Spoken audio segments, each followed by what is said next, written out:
नमस्कार, मैं अंबिकेश्वर चतुर्वेदी और आप देख रहे हैं गोरखपुर विश्वविद्यालय का पत्रकारिता विभाग। आज 53वां विश्व दूरसंचार दिवस है और आज हमारे साथ हैं गोरखपुर विश्वविद्यालय के इलेक्ट्रॉनिक्स डिपार्टमेंट के प्रोफेसर मनीष मिश्रा और इलेक्ट्रॉनिक्स डिपार्टमेंट के ही प्रोफेसर डॉक्टर कुसुम रावत जी। तो आज हम इनसे बात करते हैं दूरसंचार क्या होता है, क्यों मनाया जाता है, इसका इस्तेमाल कैसे होता है, लोगों के बीच में इसका महत्व क्या है, इसकी हानियाँ क्या हैं। इन तमाम सवालों के जवाब आज हम इनसे जानेंगे। तो सर, बहुत बहुत स्वागत है आपका हमारे इस गोरखपुर विश्वविद्यालय के पत्रकारिता विभाग में।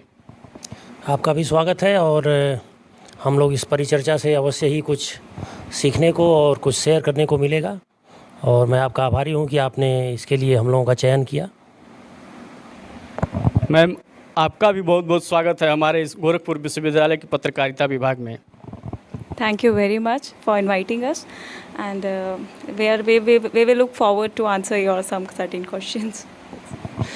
सबसे पहले तो हम ये जानना चाहेंगे कि दूरसंचार है क्या। सर, आपसे जानना चाहेंगे कि दूरसंचार है क्या। देखिए, दूरसंचार जो इसका नाम ही है टेली कम्युनिकेशन, यानी जहाँ पे हमारे मुंह से बोली गई बात या जहाँ पे हमारे दृश्यता क्षमता से बाहर हम कम्युनिकेट करना चाहें, ऐसे संचार को हम दूरसंचार या टेली कम्युनिकेशन कहेंगे। मान लीजिए कोई दिल्ली में बैठा हुआ व्यक्ति मेरे इस आवाज़ को सुनना चाहे, मेरे इस वीडियो को देखना चाहे, मैं कैसा बोल रहा हूँ, क्या क्या बोल रहा हूँ, ये देखना चाहे तो वो यूँ नहीं सुन सकता है या यूँ नहीं देख सकता है। उसके लिए ज़रूर बीच में कुछ ना कुछ माध्यम चाहिए जिसके द्वारा मेरी आवाज़ कन्वर्ट की जाएगी, एक दूसरे व्यवस्था में रखी जाएगी। उस व्यवस्था में रख कर के जब ट्रांसमिट की जाएगी, मूलतः जो दूरसंचार होता है, टेलीकम्युनिकेशन होता है, इसमें दो तीन मुख्य कंपोनेंट होते हैं। एक तो ट्रांसमीटर होता है, जो हम लोग इस एंड पे बैठे हुए हैं, ये ट्रांसमीटर एंड है। और दूसरा जो इसका महत्वपूर्ण अंग होता है वो रिसीवर होता है, यानी जहाँ पर बैठ के श्रोता मेरी बात सुनेगा या मुझे देखेगा वो रिसीवर है। लेकिन बीच में इसको ले जाने के लिए एक कम्युनिकेशन चैनल यानी माध्यम की आवश्यकता होती है। तो ये तीन मुख्य घटक हैं जो मिल कर के टेली कम्युनिकेशन को संभव बनाते हैं। और जब एक दूर बैठा व्यक्ति किसी दूर बैठे व्यक्ति की बातें सुन सकता हो, वीडियोस देख सकता हो या अन्य कोई भी सूचनाएं पा सकता हो, इसी को हम टेली कम्युनिकेशन कहेंगे। सर ने बताया कि टेली कम्युनिकेशन के 3 घटक होते हैं और भी तमाम सारी बातें इन्होंने बताई। सर से हम ये जानना चाहेंगे कि दूरसंचार का क्या महत्व है हमारे जीवन में। देखिए, आज के समय में जो दूरसंचार है वो मानव जीवन का अभिन्न अंग हो गया है। हम आज के समय में इसके बिना अपने जीवन को नहीं सोच सकते हैं। आप खुद की आदत को देखिए या मेरी अपनी खुद की आदत ये है कि हम लोग हर मिनट 2 मिनट पे ये देखते हैं, ये सर्च करते हैं कि क्या कोई नया मैसेज आया, क्या कोई फ़ोन कॉल हमसे छूट तो नहीं गया, या हम शाम को बैठ के समाचार ही सुनते हैं तो हम अपने मोबाइल फ़ोन को प्रिफ़र करते हैं।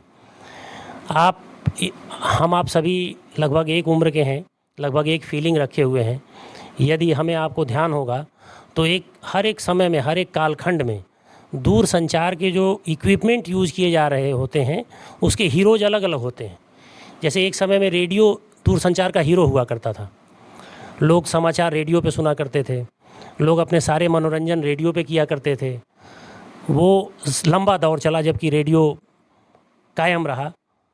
उसके बाद जैसे जैसे व्यवस्थाएं बदलीं, टेलीविज़न ने बहुत लंबे समय तक इस पूरे दूरसंचार की क्रांति पर एक हीरो के तरह से काबिज रहा। लेकिन पिछले 10 साल या 15 साल से जो हम लोग देख रहे हैं, आप कह सकते हैं 15 साल से, आज के समय में मोबाइल इस दूरसंचार व्यवस्था का हीरो है और उसके आगे जो बाकी कंपोनेंट हैं वो सहनायक के रूप में आ गए हैं। यानी टेलीविज़न और रेडियो ये सहनायक के रूप में हैं, लेकिन आज के समय का जो नायक है वो मोबाइल है। आप जितने भी दूरसंचार के काम हमारे आपके होते हैं, हम ज़्यादातर उन कार्यों को अपने मोबाइल फ़ोन से संपादित कर लेते हैं। और आज के समय में आप इसके बिना, यहाँ तक कि आप गैस बुकिंग भी नहीं कर पा रहे हैं, आपके घर में भोजन भी नहीं पकेगा, यहाँ तक कि आप रेलवे के रिजर्वेशन नहीं कर पाएंगे, आप कहीं एक जगह से दूसरी जगह जा नहीं पाएंगे।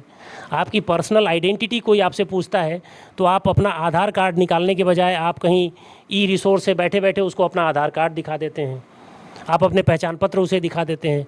यानी आपकी पूरी आइडेंटिटी, आपकी पूरी दुनिया आपने इस छोटे से यंत्र से बांध लिया है, या बंधना आवश्यक भी हो गया है। यूँ कह लीजिए कि आपने नहीं बांध लिया, बंधना आवश्यक हो गया है। तो हम इससे बिछड़ के आज के समय में रह पाएंगे या हम कल्पना कर सकें? तो मैं तो ये सोचता हूँ कि संत महात्मा दुनिया को कहते हैं कि त्याग दिया जाए और दुनिया से त्याग भाव से रहा जाए। आप देखेंगे मोबाइल फ़ोन उनके पास भी है और वो भी बिना मोबाइल फ़ोन के अपने काम नहीं कर सकते हैं। और मैंने तो ऐसे संत महात्माओं को देखा है जिनके नाम डिजिटल बाबा या डिजिटल गुरु ऐसे करके संत महात्मा हैं। तो हम संसारी लोग इसको कैसे त्याग पाएंगे या इसके बिना कैसे रह पाएंगे? उनका संदेश भी इसी माध्यम से लोगों तक, इसी माध्यम से प्रसारित हो रहा है। हम अपने मनोरंजन के 90% कंपोनेंट भी इसी से पूरा कर रहे हैं। हम में आप में से कौन टेलीविज़न खोलता है या कितने समय के लिए टेलीविज़न खोलता है? टेलीविज़न ओपन करने का समय लोगों का घट गया है। जब पहले टेलीविज़न मनोरंजन का साधन हुआ करता था तो लोग टेलीविज़न पे मनोरंजन किया करते थे या ज्ञान अर्जित किया करते थे। मूलतः ये सारे संसाधन तो ज्ञान अर्जन या ज्ञान के प्रसार के लिए बने थे, लेकिन इसका साइड इस्तेमाल मूल इस्तेमाल से कहीं ज़्यादा होता रहा है हर समय में, जिसके कई एक सामाजिक खामियां भी आई हैं ऐसा करने से। किसी भी आविष्कार, किसी भी खोज का जो मूल उद्देश्य होता है वो तो कहीं रह जाता है, लेकिन उससे जो दाएं बाएं उद्देश्य होता है वो ज़्यादा पुष्पित पल्लवित होने लगता है। यही एक हर एक सिस्टम की कमी होती है। सर ने बताया कि पहले रेडियो था, फिर टेलीविज़न आया और इस समय मोबाइल दूरसंचार का नायक हो गया है। सबके हाथ में मोबाइल है, हर कोई मोबाइल इतना हैंडी हो चुका है कि सब कोई अपना काम इतनी आसानी से कर ले रहा है कि जिसकी लोगों को उम्मीद नहीं थी। हम मैडम से जानना चाहेंगे कि दूरसंचार के क्या क्या फ़ायदे हैं और इसके नुकसान भी हैं। तो लोगों को इससे फ़ायदा क्या मिल रहा है और इससे नुकसान क्या हो रहा है? जी ज़रूर।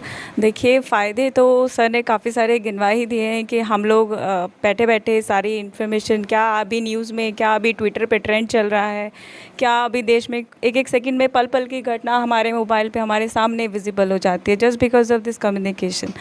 बट एडवांटेजेस तो आज की डेट में मेरे ख्याल से सभी को मालूम ही है, बट डिसएडवांटेजेस इसका ये है कि हम लोग, हमारा जो माइंडसेट है एक तरीके से इस मोबाइल के साथ इतना इंगेज रहते हैं कि हम एक एक सेकंड में मोबाइल बार बार स्क्रीन देखते रहते हैं, बार बार हम चेक करते रहते हैं, तो माइंड हमारा कहीं ना कहीं उसमें बंद जाता है। आप दूसरा काम अगर कहीं करना चाहते हैं, आपने अपनी वर्क लिस्ट बनाई है, आपके पास इतने सारे काम हैं, मगर जैसे ही आपके पास कोई कॉल आया आप वो लिस्ट भूल जाएंगे और आप उस कॉल के थ्रू फिर मोबाइल में किसी एप्लीकेशन में, किसी जो आपके सोशल नेटवर्क्स हैं, आप इसमें बिज़ी हो जाएंगे। सो कहीं ना कहीं से ये डिस्ट्रैक्शन सबसे ज़्यादा क्रिएट करता है। तो अगर हम कम्युनिकेशन के पार्ट ऑफ से देखें तो एडवांटेजेस इसके बहुत ज़्यादा सब लोगों ने देखे हैं, और सबसे ज़्यादा कोविड-19 के टाइम पे सब लोगों ने देखे। बच्चों पे इसका क्या डिसएडवांटेज है? आजकल के बच्चे बहुत ज़्यादा इस्तेमाल कर रहे हैं मोबाइल का। बच्चे तो बहुत ही ज़्यादा, इनफैक्ट 1 ईयर होते होते ही वो मोबाइल पूरा ऑपरेट करना सीख जाते हैं। दे नो कि कैसे स्टार्ट होना है, कहाँ से ऑफ होना है और कैसे उनको कॉल करना है। येस, एक्चुअली ये पेरेंटिंग हैबिट्स को बहुत ज़्यादा मतलब अफेक्ट कर रहा है। बच्चे खाना नहीं खाएंगे जब तक उनके आगे से उनका स्क्रीन हटा रहेगा। स्क्रीन लगाइए तो वो खाना खाएंगे। कोई भी अगर आपको उनसे बात मनवानी है तो पहले उनकी पसंद की वीडियो दिखाइए तब वो। हालांकि इससे बच्चे अगर आप देखें तो सीखते भी बहुत ज़्यादा हैं, बहुत जल्दी आजकल उनके अंदर बोलने की हैबिट्स भी अच्छी आ जाती हैं, अंडरस्टैंडिंग लेवल्स कम एज में उनके अंदर डेवलप हो रहे हैं बिकॉज ऑफ दिस कम्युनिकेशन। मगर डिसएडवांटेजेस यही है कि उनकी हैबिट्स को कंट्रोल कैसे करना है, वो अनकंट्रोल मैनर में ना हो जाए, उसको कंट्रोल मैनर में यूज़फुल चीज़ें वॉच कराना। और सबसे बड़ी बात कि अगर आप एक यूट्यूब चैनल को खोलते हैं, आपके पास तमाम स्ट्रीम्स से या तमाम लाइन्स से वीडियोज़ होती हैं, हर एक कंटेंट का अपना अपना फील्ड होता है। आप व्यूअर कौन है, आपका बच्चा है, आप उसको क्या व्यू कराना चाहते हैं, ये चीज़ आपके पास कंट्रोल होनी चाहिए। सो थोड़ा सा कम्युनिकेशन के साथ जो कंट्रोल और फीडबैक सिस्टम दोनों ही होते हैं, ये दोनों ही इसको एक प्रॉपर चैनल में प्रोपगेट करते हैं कि ताकि वो आप सिर्फ उससे यूज़फुल इन्फॉर्मेशन ही एक्सट्रैक्ट करें, ना कि नेगेटिव। जैसे कई लोग कम्युनिकेशन का नेगेटिव क्या करते हैं, फेक इमेजेस, फेक वीडियोस बहुत ज़्यादा सर्कुलेट करते हैं। सो इससे भी बहुत ज़्यादा मिस इन्फॉर्मेशन जैसे यूथ के अंदर पास हो जाती है। सो उस चीज़ से बचने के लिए बहुत सारे फैक्ट चेकर्स लगाने चाहिए। सो ओवरऑल अगर आप जानना चाहते हैं सिर्फ इसके एडवांटेजेस, तो एडवांटेजेस बहुत ज़्यादा हैं, पर हाँ साथ ही साथ इसके डिसएडवांटेजेस भी हैं, जिससे कि हम ही अपने आप को खुद बचा सकते हैं और कोई नहीं बचा सकता। सो हमें ही अपने ऊपर ही कैपिंग करनी है कि हाँ हम इतनी देर के लिए स्क्रीन देखेंगे, शाम को सोने से आधा घंटा 1 घंटा पहले हम स्क्रीन बंद कर देंगे और सुबह इतने बजने के बाद हम अपना स्क्रीन देखेंगे। सो दैट आप और कुछ टाइम टीवी को भी देना ज़रूरी है, क्योंकि मोबाइल का स्क्रीन बहुत छोटा होता है। अगर आप सारी चीज़ इसी से कम्युनिकेट करना चाहते हैं, न्यूज़पेपर भी इसी से पढ़ना चाहते हैं, न्यूज़ भी इसी से देखना चाहते हैं, तो वो आपके आईज़ को भी बहुत ज़्यादा इफ़ेक्ट करता है, राइट। सो बेटर है कि आप बड़े स्क्रीन पे देखें, टीवी पे थोड़ा देर टाइम दें, उससे कुछ इन्फॉर्मेशन लें instead of this only mobile, right. Ma'am ने बताया कि इसके डिसएडवांटेज भी हैं, बच्चों को लेकर के गार्जियन को सावधान रहने की ज़रूरत है, उनको क्या देखना है क्या नहीं देखना है, ये सारा डिपेंड करता है बच्चों के गार्जियन के ऊपर। अगर उनके हाथ में मोबाइल जाता है तो वो क्या देख रहे हैं इसका ज़रूर ध्यान रखा जाए।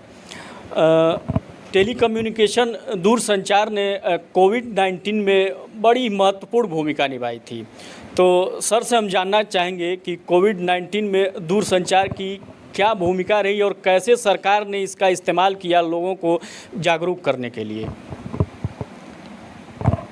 देखिए, पिछले 2 साल का जो दौर गुजरा है, इस दौर ने वास्तव में ये पहचान कराया है कि जो इन्फॉर्मेशन टेक्नोलॉजी है या जो दूरसंचार है, ये दोनों एक ही सिक्के के 2 पहलू हैं, हम कह सकते हैं। इसकी क्या अहमियत है ये पिछले 2 साल ने बताया है।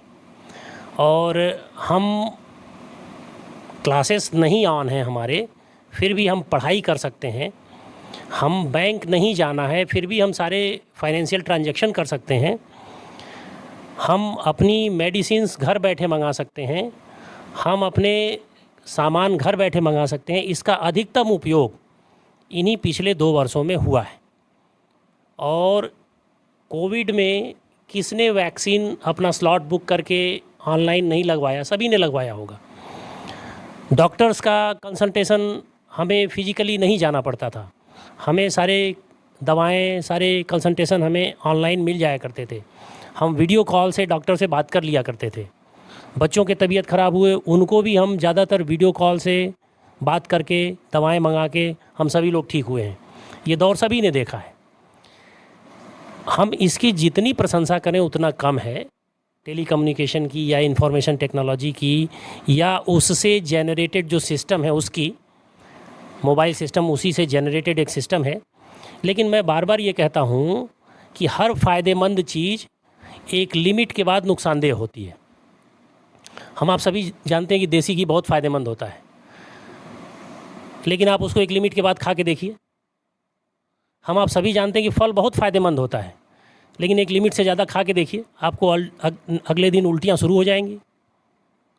तो कोई भी फ़ायदेमंद चीज़ एक निश्चित दायरे से बाहर उसका फ़ायदा भी नहीं लेना चाहिए। वो कंट्रोलिंग मनुष्य को स्वतः करना है, यानी एक व्यक्ति को स्वतः करना है। अपने से छोटे के लिए वो स्वतः सिखाना है। मैं खुद के लिए परेशान रहता हूँ कि मैं मोबाइल के लिए हर 2 मिनट के बाद मोबाइल की तरफ देखता रहता हूँ। ये हैबिट मुझे अपनी कंट्रोल करनी है। मैं तो कुछ हद तक तालाबंदी कर देता हूँ अपने सिस्टम पे।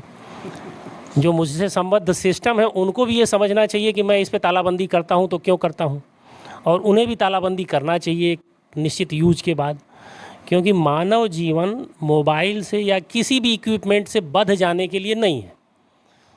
हम हर समाधान मोबाइल पे ढूंढें या इंफॉर्मेशन टेक्नोलॉजी से संबद्ध टूल पे ढूंढें, ये ठीक नहीं है। क्योंकि सत्य यहीं लिखा है, यह बात असत्य है। सत्य की खोज तो आपको करनी पड़ेगी। सत्य आप यूट्यूब, गूगल पे ढूंढेंगे तो सत्य की खोज में वो सहायता तो कर सकता है, लेकिन सत्य तक पहुंचाए इसकी गारंटी नहीं है। तो ये इसकी कुछ खूबियाँ खामियाँ हैं।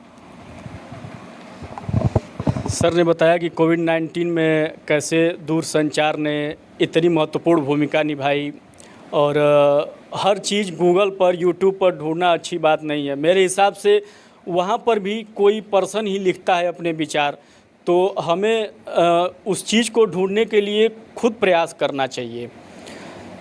अगर हम कोविड-19 में देखें तो शिक्षा के क्षेत्र में महत्वपूर्ण भूमिका रही है दूरसंचार की, और ऑफिसों में, स्कूलों में इसका भरपूर इस्तेमाल किया जा रहा है। तो मैम, हम आपसे ये जानना चाहेंगे कि जो टेलीकम्युनिकेशन है उसका शिक्षा के क्षेत्र में जो ऑनलाइन क्लासेस शुरू हुए हैं या फिर ऑफिसों में जो वर्क फ्रॉम होम की सुविधा शुरू हो गई है, तो उसके क्या फ़ायदे हुए और क्या नुकसान हुए? क्या उससे उस व्यवस्था में सुधार आया है या फिर कुछ कमी आई है? अगर सुधार हुआ है तो इसको कंटिन्यू करने की ज़रूरत है या नहीं? जी ज़रूर, ये बहुत ही अच्छा प्रश्न आपने पूछा है, क्योंकि कोविड-19 में हर एक शिक्षक और हर एक छात्र दोनों ही इसी मीडियम से एक साथ बंधे हुए थे through out for the 2 year. और आज भी मेरे ख्याल से कई जगह जब जैसे केसेस बढ़ने दिल्ली में स्टार्ट हो जाते हैं तो वहाँ फिर से ऑनलाइन मीडियम स्टार्ट हो जाता है। और दिल्ली यूनिवर्सिटी 2 साल बाद जस्ट रिसेंटली अभी रिज्यूम हुई भी है। सो काफ़ी जगह कई लोग इससे अफेक्टेड हुए। सो पहला चीज़ जो मैं आपको बताऊँ, इसका फ़ायदा क्या था। फ़ायदे सर ने ही बताए कि हम कभी भी अपने टाइम शेड्यूल के हिसाब से अपने स्टूडेंट के साथ कनेक्ट कर सकते थे। ऑफ़लाइन से बेटर ऑनलाइन टीचिंग में एक फ़ायदा ये भी था कि जो बच्चे ऑफ़लाइन मोड में कभी आते नहीं थे यूनिवर्सिटी में, भी हो सकता है वो कहीं और इंगेज्ड भी होते थे, वो लोग ऑनलाइन मीडियम में प्रेजेंट होते थे। सो ऑनलाइन मीडियम में अटेंडेंस हमें बहुत अच्छी मिलती थी स्टूडेंट्स की। अब वो स्टूडेंट्स भले ही सुन भी रहे हैं कि नहीं सुन रहे हैं, कैमरा ऑफ है, but at least we are delivering our maximum output to all the students, right. So ये एक उसमें एडवांटेजेस था। और जो आप कह रहे थे कि वर्क फ्रॉम होम जो कंपनीज़ को दिया गया है, कंपनीज़ को वर्क फ्रॉम होम देने का फ़ायदा तो कंपनी को बहुत ज़्यादा मिला, क्योंकि इलेक्ट्रिसिटी बिल्स बहुत बचे, है ना। उनको टीए का बिल्स नहीं देना पड़ा, अपने जितने भी उनके पर्सनल्स थे। और सिस्टम जो वो पहले से यूज़ कर ही रहे थे, वही सारे सिस्टम सारे एम्प्लॉयज़ को बुला करके बोला कि घर ले जाओ और वहाँ पे बैठ के करो। टाइम लिमिट भी बढ़ा, काम टाइम लिमिट बहुत ज़्यादा बढ़ गया। इनफैक्ट जो वो काम वहाँ लंच आवर उनको मिलता था, ब्रेक आवर मिलता था, वहाँ वो ब्रेक आवर कहाँ मिला। सो वर्क फ्रॉम होम से कंपनी को तो बहुत फ़ायदा हुआ, बट उसका डिसएडवांटेज एक ये हुआ, जो भी ह्यूमन पर्सन उस पोजीशन पे एंगेज था, वो आधा काम जो घर की जिम्मेदारियाँ होती हैं प्लस एडिशनल वो ऑफिस का भी काम कर रहा था। जैसे मान लीजिए अगर मैं ही क्लास ले रही हूँ घर से, मैं घर से क्लास ले रही हूँ, चलिए ठीक है, मैं अपने फ्लेक्सिबल आवर्स के हिसाब से ले सकती हूँ, but mean the mean time मान लीजिए कोई घर पे कोई बेल अगर नॉक कर दे कि और मेरे घर में कोई नहीं रहता, मैं अकेली रहती हूँ मान लीजिए, तो कौन जाएगा रिसीव करने। सो एक थोड़े से ड्रॉबैक्स रहते हैं कि आदमी पर्सन जो भी अगर उस पोजीशन पे है तो वो अदर काम और वह ऑफिस का काम एक जगह घर से नहीं कर सकता, टोटली नहीं कर सकता, ठीक। और हाँ, ये है कि फ़ायदा है कि आप फ्लेक्सिबली करा सकते हैं। आप मीडियम्स, आपके पास बहुत सारे इंटरनेट से रिसोर्सेज मिल जाते हैं, तो आप जब भी आप ई मटेरियल के थ्रू पढ़ाते हैं तो आपके पास पिक्चर्स बहुत सारी, वीडियोस बहुत सारे होते हैं, तो आप इन्फॉर्मेशंस भी बहुत अच्छी दे सकते हैं। बट अलग अलग सब्जेक्ट का अलग अलग सिनेरियो है, इसमें सब्जेक्टिव वाइज अलग अलग सब लोगों की राय है। बट जैसे हम लोगों के सब्जेक्ट में कुछ सब्जेक्ट्स में बहुत अच्छा भी था, कुछ सब्जेक्ट में बहुत बेकार भी था, क्योंकि हम ऑनलाइन मोड में डेरिवेशंस नहीं समझा सकते थे, लेंदी डेरिवेशंस नहीं हम लोग प्रेजेंट कर सकते थे, तो ये उसके कुछ ड्रॉबैक्स थे ऑनलाइन के। सो इसीलिए और आपने क्या पूछा था इसके अलावा, इसका डिसएडवांटेजेस क्या थे। सो डिसएडवांटेजेस तो मैंने बता ही दिया कि जो कुछ मैथमेटिकल एक्सप्रेशंस होते हैं, जो हम लोग पावर पॉइंट में हमारा टाइम कंज्यूम ज़्यादा लगने लगा, हमारा स्क्रीन टाइम बहुत ज़्यादा बढ़ा। प्रैक्टिकली तो आपको सारा वर्चुअली करना था, राइट। वहाँ पे जैसे हम लोगों ने वर्चुअल लैब्स के लिंक्स बच्चों को दिए थे, तो वर्चुअल लैब के थ्रू, सॉफ्टवेयर के थ्रू ही उनको जो हार्डवेयर पे बच्चे प्रैक्टिकल करते थे इलेक्ट्रॉनिक्स के, वो उन लोगों ने सारे वर्चुअली करे। सो आप अगर चाहें कि इस सिस्टम को आप अडॉप्ट करके आप ऑफलाइन मोड को हटा दें और सिर्फ ऑनलाइन ही हो जाए, ऐसा नहीं कर सकते। हाँ, ऑनलाइन और ऑफलाइन दोनों बहुत ही अलग अलग चीज़ें हैं। जो आप अभी यहाँ बैठ के अभी आप हमारा ऑफलाइन इंटरव्यू ले रहे हैं, अगर यही चीज़ अगर आप ऑनलाइन लेते, जूम पे लेते, तो शायद हम कुछ और जवाब देते, शायद हमारे मन में कुछ और सवाल आते। तो ऑफलाइन के एक अलग ही एडवांटेजेस होते हैं और ऑनलाइन के एक अलग ही एडवांटेजेस होते हैं। सो बेहतर है कि अगर आप उसको हाइब्रिड मोड में या फ्लेक्सिबल सिस्टम के थ्रू अगर इम्प्लीमेंट करें तो हाँ, ये बेहतर आपके एजुकेशन सिस्टम को बढ़ा सकता है। जैसे अगर आपकी मान लीजिए क्लासेस नहीं हुई, किसी कारणवश आप मीटिंग में एंगेज हो गया, कुछ हुआ, क्लास नहीं हुआ, तो आप उसको ऑनलाइन मोड में चलिए कर लीजिए। आप कहीं ना कहीं से आप वर्किंग आवर्स अपने कंप्लीट कर सकते हैं। बच्चे मान लीजिए बच्चों को आपको ट्यूटोरियल क्लास देनी है, बच्चों के माइंड में कुछ डाउट्स हैं, आप थ्योरेटिकल क्लास नहीं ले पा रहे हैं, फिजिकल मोड में क्लास नहीं ले पा रहे, तो आप ऑनलाइन मोड में उनको ट्यूटोरियल क्लास दे दीजिए, पर्सनल काउंसलिंग दे दीजिए। सो इस चीज़ के एडवांटेजेस भी बहुत सारे हैं। और इसके अलावा तो मुझे यहाँ तक ही समझ में आ रहा है। मैम ने बताया कि कैसे ऑनलाइन क्लासेस के फ़ायदे क्या थे, उसके नुकसान क्या थे। बच्चे बहुत सारा ऐसा मैटर आया कि ऑनलाइन क्लास चल रही है और उसी में सॉन्ग बज रहा है, लड़के माइक ऑफ करके, कैमरा ऑफ करके पता नहीं क्लास कर रहे हैं कि नहीं कर रहे हैं। लेकिन इसके बहुत सारे फ़ायदे भी हैं। जो क्लास में नहीं आ पाते थे उनकी प्रेजेंटेशन बढ़ी ऑनलाइन क्लासेस में। ऑफिसों में भी बहुत सारे फ़ायदे हुए इसके। तो सरकार का भी अपना एक दूरसंचार है और प्राइवेट कंपनियों के भी अपने दूरसंचार हैं। तो सर, हम जानना ये चाहेंगे कि आजकल सरकार से ज़्यादा प्राइवेट कंपनियां सुविधाएं दे रही हैं, तो इस पे आप क्या कहना चाहेंगे? सरकार को इस पे काम करने की ज़रूरत है या फिर? देखिए, जो टेली कम्युनिकेशन फील्ड है या जो इंफॉर्मेशन टेक्नोलॉजी फील्ड है, ये आज के समय में एम्प्लॉयमेंट जनरेशन का भी एक बहुत बड़ा ज़रिया है। और ये जो देश का कुल रेवेन्यू जनरेट होता है, इसमें इसकी बहुत बड़ी हिस्सेदारी है। तो सरकारी सिस्टम और प्राइवेट सिस्टम दोनों का उपस्थित रहना सिस्टम में ज़रूरी है। कि कोई भी एक आप निकाय ले लीजिए, जैसे मेडिकल यूनिट ही है, मेडिकल सर्विसेज हैं। अगर आप सरकारी सिस्टम को भूल जाएंगे तो कोविड के समय में पूरी व्यवस्था या ज़्यादातर व्यवस्था किसने संभाली थी? गवर्नमेंट सिस्टम ने संभाली थी। और बिल्कुल फ्रंट पे रह करके अपने जान को दांव पे लगा करके गवर्नमेंट सिस्टम ने पूरी व्यवस्था को संभाला था। ठीक है, ऐसे ही कोई भी सिस्टम हो, मैं शिक्षा के क्षेत्र में कहूँ, स्वास्थ्य के क्षेत्र में कहूँ, मैन्युफैक्चरिंग के क्षेत्र में कहूँ, या आप टेलीकम्युनिकेशन के क्षेत्र में कहिए, दोनों का बराबर से उपस्थित रहना ज़रूरी है। वरना एक समय में ऐसा होगा कि आप प्राइस कंट्रोलिंग जो यूजर्स के लिए है वो नहीं कर पाएंगे। अगर निजी कंपनियों ने पूरी तरीके से इसको अपने कब्जे में ले लिया, ठीक है, आपको स्पीड बहुत अच्छी मिलती है, आप स्पीड को एंजॉय करते हैं, आपको सुविधाएं मिलती हैं, लेकिन एक समय ऐसा आएगा जब आप उनके गिरफ्त में भी आ जाएंगे और तब जब आप निकलना चाहेंगे तो कोई उपाय बचेगा नहीं। इसलिए सरकारी सिस्टम को पूरी तरीके से ध्वस्त कर देना ये कहीं की भी बुद्धिमानी नहीं है। इसका जो शेयर है मार्केट में, वो हर एक को ये कोशिश करना चाहिए कि वो बढ़ाए। मैं नाम नहीं लेना चाहूँगा, लेकिन मेरे पास सरकारी सिस्टम की सुविधाएं हैं, उपलब्ध हैं, मैं उसको कभी बंद नहीं किया हूँ, मैं उसको यूज करता हूँ। मैं प्राइवेट का भी यूज करता हूँ, मैं दोनों को पैरेलल में लेके चलता हूँ। मैं चाहता हूँ कि दोनों जीवित रहें, दोनों चलें। कोई एक जीवित रहा, दूसरा मर गया, वहीं पर कंपटीशन ख़त्म हो जाएगा, वहीं पर आप शिकार होंगे, यानी यूजर शिकार होगा। तो ये यूजर की भी जिम्मेदारी है कि दोनों सिस्टम को चलाए। जब दोनों सिस्टम को यूजर चलाता रहेगा तो सरकार भी बाध्य होगी, दोनों सिस्टम को चलाएगी, और मेरे ख्याल से दोनों चलना चाहिए। सर ने बताया कि सरकारी जो टेली कम्युनिकेशन है उसका भी इस्तेमाल हम लोग को करना चाहिए। खैर, ये तो बड़े लंबी बहस की बात है कि सरकार उस पर ध्यान दे रही है कि नहीं दे रही है।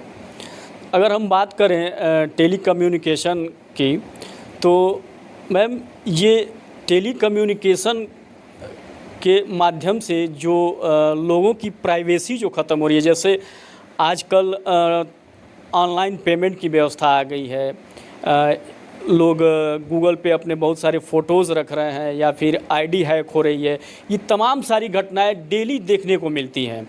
तो इसमें जो लोगों की प्राइवेसी भंग हो रही है वो कैसे प्रभावित कर रही है लोगों को? इसका क्या प्रभाव पड़ रहा है हमारे समाज पे? ओके, सो देखिए, आप कोई सिस्टम अगर आप यूज़ करना चाह रहे हैं, सो फर्स्ट ऑफ ऑल उसके साथ एक बुकलेट दी जाती है कि आप उसको यूज़ करें, मगर उससे पहले वो यूज़र गाइडलाइन दी जाती है, आप उसको पहले पढ़ें। जनरली लोग क्या करते हैं, उस यूज़र गाइडलाइन को डस्टबिन में फेंक देते हैं और सिस्टम डायरेक्टली यूज़ करना शुरू कर देते हैं। सो ये एक सबसे बड़ा ड्रॉबैक है किसी भी एक नए चीज़ को या कोई भी नए आइटम या इक्विपमेंट को यूज़ करने से पहले। सो अगर आप कोई मोबाइल जैसे मान लीजिए यूज़ करें, जिसके थ्रू आप सारी सोशल प्लेटफॉर्म पे जुड़े हुए हैं, आपके सारी इन्फॉर्मेशन, आपकी बैंक की डिटेल्स, आपके आधार की डिटेल्स सब आपके फ़ोन पर है, user name, user ID, even passwords भी लोग सेव करके रखते हैं अपने क्रोम में, राइट। बट आप उसको कैसे सेव कर सकते हैं, इसका भी नॉलेज आपको ये ज़रूर होना चाहिए, और इसका कंट्रोल हमेशा दिया जाता है कि आप वो चीज़ शेयर करना चाह रहे हैं कि नहीं करना चाह रहे हैं। आप ये चीज़ आप कोई भी ऐप डाउनलोड करते हैं, वो पहले परमिशंस मांगता है कि आप अलाउ करेंगे कि नहीं। आप वीडियो कैमरा ऑन करते हो तो कैमरा के लिए वो परमिशन मांगता है कि आपका कैमरा यूज़ होगा कि नहीं, माइक यूज़ होगा कि नहीं। सो इसके लिए यूज़र को ध्यान रखना चाहिए कि वो कौन कौन सी ऐप है जिसमें उसकी पर्सनल डिटेल्स हैं, और वो पर्सनल डिटेल्स अगर वो अब जब चाहे तभी उसको अलाउ करना चाहिए, अदरवाइज़ आप अपनी सेटिंग्स में जाके उसको डिसेबल कर सकते हैं। सो एक बहुत इंपॉर्टेंट चीज़ है जो कई सारे लोगों को नहीं पता रहता, मोबाइल्स में अपना private pictures, private photos WhatsApp के थ्रू जो शेयर करते हैं, उसका भी अगर नहीं पता हो तो उसकी भी कॉपी आपके सिस्टम पे हमेशा एक हिडन कॉपी रहती है। आपको नहीं पता होगा, आप मोबाइल सेट चेंज करेंगे, वो मोबाइल सेट किसी और के पास जाएगा, तो वो जब अपना व्हाट्सएप इंस्टॉल करेगा तो उसमें भी वो हिडन कॉपी उसके मेमोरी में उसके पिक्चर गैलरी में आ सकती है। सो ये एक उसका ड्रॉबैक होता है। सो आपको ये सब चीज़ें जाननी बहुत ज़रूरी हैं एक कॉमन प्लेटफॉर्म के थ्रू, या अगर आप कहीं से भी सीख सकते हैं कि किस तरह से आपका मोबाइल में आप अपनी प्राइवेसी चीज़ों को लॉक कर सकें। सो लॉक करने का फ़ीचर, रिस्ट्रेन करने का फ़ीचर्स हर एक ऐप के साथ होता है, ऐसा नहीं है कि किसी भी ऐप में नहीं है। और कोशिश करिए कि कम से कम अपनी पर्सनल डिटेल्स का जो क्या बोलते हैं इनको, सॉफ्ट वर्जन्स कम रखें। अगर सॉफ्ट वर्जन्स ही कम होंगे हमारे पास, जैसे पिक्चर्स ही कम होंगी, तो नेचुरली आपको हैक होने का टेंशन भी कम होगा। और अगर आप इसमें पासवर्ड सेव करते हैं, उससे अच्छा है कि आप पासवर्ड किसी डायरी में नोट करें, यूज़र आईडी किसी डायरी में नोट करें, क्योंकि डायरी कोई चुराएगा नहीं। मोबाइल फ़ोन आपका ज़रूर कोई चुरा लेगा, क्योंकि जैसे ही मोबाइल फ़ोन का प्राइस पता चलेगा 20,000, 40,000, 80,000 का फ़ोन, तो फ़ोन चोरी। और उसमें आपकी सारा बैंकिंग का डिटेल्स, बैंकिंग आईडी डिटेल्स। सो इसीलिए कई बार आपको कहा भी जाता है कि आप कोई भी ऐप कहीं भी अपना नया पासवर्ड क्रिएट कर रहे हैं तो पासवर्ड हमेशा चेंज करके डालें, एक ही पासवर्ड को हर जगह रिपीट ना करें। सो ऐसे बहुत सारे मतलब ट्रायल्स हैं जिनसे आप हैकिंग से बच सकते हैं, और अपनी पर्सनल इन्फॉर्मेशन को शेयर ना ही करें तो ज़्यादा अच्छा है। जैसे आजकल हम भी देख रहे हैं कि बहुत ज़्यादा ट्रेंडिंग वीडियोस बहुत ज़्यादा चलती हैं, जिसमें लोग अपनी पर्सनल वीडियोस, अपने घर की डिटेल्स, अपना लाइव लोकेशंस, लोग फेसबुक लाइव लोकेशन, हम हर एक पसंद करता है कि मैं अभी कहाँ हूँ सबको पता चल जाए। सो ये चीज़ें ज़्यादा हद तक नहीं यूज़ करनी चाहिए। हाँ, अगर आप किसी सोशल काम के लिए गए हैं, सोशल वर्क के लिए गए हैं तो आप करिए, मगर आप पर्सनल के लिए गए हैं तो उसकी कोई ज़रूरत नहीं है। कॉम्पिटेंसी दिखाने के लिए कि हाँ, हम एज़ अ कपल ज़्यादा अच्छे हैं, वो एज़ अ कपल से हम ज़्यादा कंपेरेटिवली ज़्यादा हम लोग अच्छे हैं, तो उसके केसेस में लोग ज़्यादा शेयरिंग, ये वीडियोस बना के शेयर करना बहुत ज़्यादा करते हैं। सो इस सब चीज़ों से बचना चाहिए। कम से कम इसको यूज़ करें, इसको अच्छी चीज़ के लिए यूज़ करें इन्फॉर्मेशन को, और अपने पासवर्ड्स, अपने पिक्चर्स को बहुत अच्छे से लॉक करके रखें, ये बहुत ज़रूरी है। अपनी चीज़ों को हैक होने से बचाना। कोई भी आपके पास मैसेजेस आते हैं, कॉल्स आते हैं कि बैंक के थ्रू बोल रहे हैं, या फिर हम किसी एडवर्टाइजिंग आपके मोबाइल कंपनी के थ्रू बोल रहे हैं, जैसे आप एयरटेल मान लीजिए यूज़ करते हैं, तो हम उस कंपनी के नाम लेके बोलते हैं कि हम इस फलाना कंपनी के पर्सन बोल रहे हैं, हमें आपका OTP चाहिए। सो ये सब चीज़ें बहुत आजकल तो हर एक इंस्टीट्यूट, मतलब हर गवर्नमेंट सेक्टर बहुत ज़्यादा इस चीज़ को लेके चौकन्ना हो गया है कि अपना OTP कहीं शेयर ना करें, अपना पासवर्ड कहीं शेयर ना करें। सो ये सब जो छोटी छोटी चीज़ें आपको हिदायतें दी जाती हैं, इनका बहुत अच्छी तरीके से पालन करना की बहुत ज़्यादा ज़रूरत है। और इसी वजह से अगर आप इसका पालन अच्छे से करेंगे तो आप नेचुरली थ्रू आउट लाइफ आप कोई भी नया इक्विपमेंट यूज़ करें और आप उसको अच्छे से यूज़ करेंगे तो आप सेफ़ रहेंगे। अदरवाइज़ अगर आप ये सब चीज़ें आप ओवरकम अगर भूल जाएं तो फिर नेचुरली आप कभी भी सफ़र कर सकते हैं, उससे कोई नहीं बचा सकता फिर अगर एक बार हो गया तो। मैम ने बताया कि कैसे मोबाइल में पासवर्ड अगर आप लगाते हैं तो ये ध्यान देने वाली बात है कि पासवर्ड गूगल मांगता है ऐसा कि इसको परमानेंटली आप पासवर्ड इसमें सेव करना चाहते हैं कि नहीं। तो ये बहुत अच्छी बात इन्होंने बताई कि गूगल में सेव करने से बढ़िया है कि आप किसी डायरी में नोट कर लीजिए। गूगल तो हैक हो सकता है लेकिन कोई डायरी आपकी नहीं हैक कर सकता है, ये ध्यान देने वाली बात है। अगर आप कोई ऐप डाउनलोड करते हैं अपने मोबाइल में तो वो तमाम सारे परमिशंस मांगता है, तो उसको देख करके ध्यान में रख करके कि क्या अलाउ करना है क्या नहीं करना है, ये बहुत ज़रूरी है ध्यान देना। तो ये तमाम सारी बातें मैडम ने बताई। सर, हम आपसे ये जानना चाहते हैं कि जैसे मोबाइल का इस्तेमाल बढ़ा है, संचार माध्यम इतने विकसित हो गए हैं कि लोग सोचना बंद कर दिए हैं। कोई भी काम हो गूगल खोल लो, कोई भी काम हो यूट्यूब खोल लो। लोगों की बौद्धिक क्षमता पे इसका कितना असर पड़ा है? देखिए, मैं तो इस पे बहुत हमेशा बोलता रहता हूँ जब भी मुझे सेमिनार कॉन्फ्रेंस या कहीं भी बोलने का अवसर होता है। मेरी स्थिति ठीक वैसी ही है जैसे हलवाई एक मिठाई की दुकान पे बैठा रहता है लेकिन खुद बहुत कम मिठाई खाता है। मैं कोशिश करता हूँ कि बहुत कम मिठाई खाया जाए। वो बहुत सादा भोजन करता है, चावल दाल ही खाएगा। और लेकिन ठीक है, मिठाई के अपने मज़े हैं, अपने फ़ायदे हैं, खाना चाहिए, वो एनर्जी भी देता है। ठीक ऐसे ही टेलीकम्युनिकेशन का है, आप यूज करिए लेकिन हर समस्या का समाधान यहीं मिलेगा ये मत सोचिए, और जीवन का अंतिम आनंद यहीं है ये मत सोचिए। आपके कुछ समस्याओं के समाधान पे पहुंचने में ये आसानी कर सकता है, बस इतने तक का आप इसका उपयोग करिए। इसी के लिए ये बना भी है। जिन्होंने इसको बनाया है या जो ये कंपनियां चलाते हैं, आप देखेंगे तो वो अपने घर के लोगों के साथ समय अच्छा व्यतीत करते हैं। आप जब अपने घर पे होते हैं तो हम अपने बच्चों को या अपने परिवार वालों को सीधा बात ना करके हम मोबाइल में मैसेजेस पढ़ते रहते हैं या वीडियोस देखते हैं। ये बहुत ही गलत है। मैं इसका हमेशा अपने घर में भी विरोध करता हूँ और हर मंच से विरोध करता हूँ। हम मनुष्य बने थे, ईश्वर ने बनाया है हमें सीधा संवाद करने के लिए। हमारा सीधा संवाद सरल हो सके इसके लिए ये बनाया गया है मोबाइल। दिल्ली और अमेरिका में बैठे व्यक्ति से हम वीडियो कॉल पे बात करें, बहुत अच्छी बात है, लेकिन हम घर में सामने बैठे व्यक्ति से बात नहीं कर पा रहे हैं, ये बहुत बुरी बात है। तो आप इसको समझिए या हर एक व्यक्ति इसको समझे और उसके अनुसार इसका उपयोग करे। इसके मैं विरोध नहीं कर रहा हूँ, ये सब कह के मैं बिल्कुल इसके विरोध नहीं कर रहा हूँ और इसकी कमियाँ नहीं बता रहा हूँ। ये बहुत यूजफुल है, बहुत अच्छा है, लेकिन ठीक उसी देसी घी की तरह से है। या आप इसको लिमिट में खाइए, लिमिट से बाहर खाएंगे तो ये आपके लिए ब्लॉकेज कर देगा, मेंटल ब्लॉकेज कर देगा, हार्ट में ब्लॉकेज कर देगा। आप मानसिक रूप से अस्वस्थ हो जाएंगे।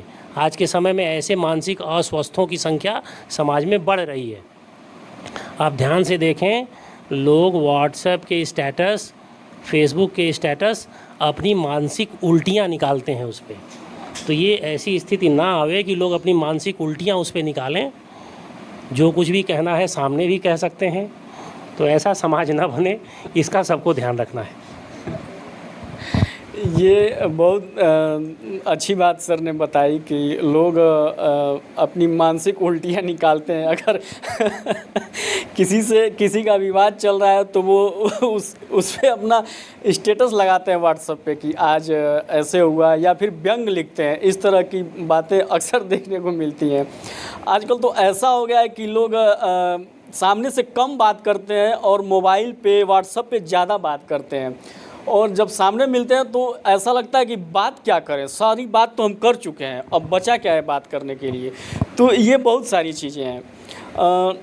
आजकल जो बुक्स हैं, जो फिजिकल लाइब्रेरी है, वो ना के बराबर हो गई है। आजकल सबके मोबाइल में डिजिटल लाइब्रेरी देखने को मिल रही है। तो मैम, ये एक टिक में आपको उपलब्ध हो जाता है, ये बहुत अच्छी बात है, लेकिन वो वर्चुअल स्पेस में डाटा घूम रहा है। अगर आपका मोबाइल गायब हो गया तो पूरी की पूरी लाइब्रेरी ख़त्म। अगर कोई गलती से उसको एक बार डिलीट कर दिया तो एक क्लिक में सारा का सारा डाटा समाप्त हो जाता है। तो क्या ऐसी डिजिटल लाइब्रेरी पर निर्भरता सही है या नहीं? देखिए, फ़र्स्ट ऑफ़ ऑल आपने डाटा कहाँ सेव किया है, मैं एक चीज़ समझ नहीं पाई। अगर आप कह रहे हैं कि आपने डेटा किसी सिस्टम पे अगर सेव किया है, सो नेचुरली वो फॉर्मेट होगा तो आपका डेटा लॉस हो जाएगा। या फिर अगर आपने सिस्टम ही आपका हैंग हो गया, ख़राब हो गया, तो आपका डेटा ख़राब हो जाएगा। बट अगर आप क्लाउड की बात कर रहे हैं कि अगर आपने किसी क्लाउड पे अगर आपने सॉफ्टवेयर्स, अगर आपने अपनी डिजिटल लाइब्रेरीज़ और बुक्स वगैरह स्कैन करके अपलोड की हुई हैं, सो वहाँ पे ये ख़राब होने का कोई मतलब नहीं रहता है। अगर आप डिजिटल लाइब्रेरी की बात कर रहे हैं तो वो एक बहुत ही अच्छा एक स्टेप है कि आप डिजिटल लाइब्रेरी को कहीं से भी एक्सेस कर सकते हैं। मान लीजिए आप समर वेकेशन में कहीं चले गए, आपका पढ़ने का मन है, अपनी यूनिवर्सिटी की लाइब्रेरी अगर आपको एक्सेस करनी है, तो आप उसके थ्रू डिजिटल लाइब्रेरी के थ्रू कई सारी बुक्स को एक्सेस कर सकते हैं।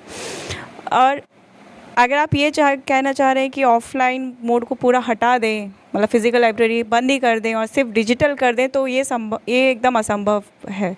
और ऐसा मुझे नहीं लगता कि कोई भी इंस्टीट्यूट इस चीज़ को फॉलो करेगा। फ़िज़िकल लाइब्रेरी का एक अपना अलग एडवांटेज है, जहाँ पे स्टूडेंट अपना 3 to 4 आवर्स और मोर देन 4 आवर्स स्पेंड करता है, जहाँ पे वो डीपली बुक्स के साथ ही उसके चारों तरफ बुक्स रहती हैं। वो अपनी इच्छा के थ्रू जो बुक वो पढ़ना चाहता है, चाहे वो इतिहास से हो, चाहे वो नोवेल हो या अपने इस लिटरेचर से टेक्स्ट बुक्स हो, वो उनके साथ घिरा रहता है।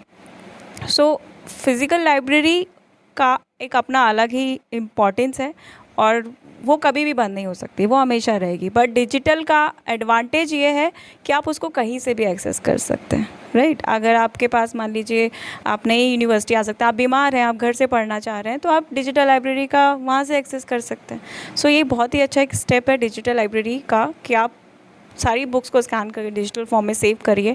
डिसएडवांटेज भी तो है, अगर आपका मोबाइल गायब हो गया या फिर पानी में गिर गया तो आप आईडी से किसी और सिस्टम पे उसको दोबारा रीस्टार्ट कर सकते हैं, बैकअप, क्योंकि वो सब क्लाउड पे सेव रहता है। और मतलब आप कह लीजिए कि जो इंटरनेट पे जो आपको जितना MB डेटा या जितना GB स्पेस दिया जाता है, क्लाउड में स्पेस में आपका वो डेटा सेव रहता है। सो यूज़र ID, यूज़र नेम आपका पता होना चाहिए, आप उसी से उसको दोबारा एक्सेस कर सकते हैं। आपका मोबाइल लॉस हुआ तो हाँ, वो तो मोबाइल का प्राइस है, आपका 40,000 का नुकसान हो गया। और बट ये है कि आप उस ID से, उसी चीज़ से आप उस ऐप को आप अपने सिस्टम पे डाउनलोड करिए, सिस्टम पे पढ़िए, डेस्कटॉप पे आप कर सकते हैं। उसका कोई इस पे कोई डिसएडवांटेज नहीं है मेरी नज़र से। बाकी अभी तक डिजिटल लाइब्रेरी का एक्सेस हम लोगों के टाइम पे हम लोग जैसे करते थे, तो बुक्स सर्च करना, बुक्स के बारे में पता करना कि ये बुक्स अभी अवेलेबल है कि नहीं है, ये चीज़ हम लोग घर से कर लेते थे। सो हमारा टाइम बचता है, हमारा टाइम बहुत बचता है। हमें वहाँ जाके बुक नहीं सर्च करनी पड़ती कि हाँ ये बुक है कि नहीं है, या ये बुक इशूड है कि नहीं है। अगर फ्री अवेलेबल है तो वो दिख जाता है और हम सीधा जाते हैं और उसको इशू करा लेते हैं। सो इसका ये एडवांटेज बहुत है, एडवांटेजेस बहुत हैं। तो मैम ने बताया कि डिजिटल लाइब्रेरी के क्या क्या फ़ायदे हैं। अगर आप कहीं बाहर हैं, आपके पास बुक नहीं है, अगर आपके पास इंटरनेट व्यवस्था है, मोबाइल है, तो आप जो चाहते हैं पढ़ना, जो बुक चाहते हैं, या वो नॉवेल हो या फिर आपके किसी सब्जेक्ट की बुक हो, आसानी से आपको उपलब्ध हो जाती है। अगर आपका मोबाइल कहीं गायब भी हो जाता है या फिर ख़राब हो जाता है तो आप उसका बैकअप ले सकते हैं, बशर्ते कि आपको अपनी ID और पासवर्ड पता रहनी चाहिए। और मैम ने अभी कुछ देर पहले बताया कि अगर आप कहीं डायरी में नोट करते हैं तो वो गायब नहीं होने वाला है। तो ये बहुत ज़रूरी है, ये ध्यान देने वाली बात है कि हमको अपनी ID और पासवर्ड को डायरी में नोट करके रखना चाहिए, ना कि गूगल में सेव करना चाहिए।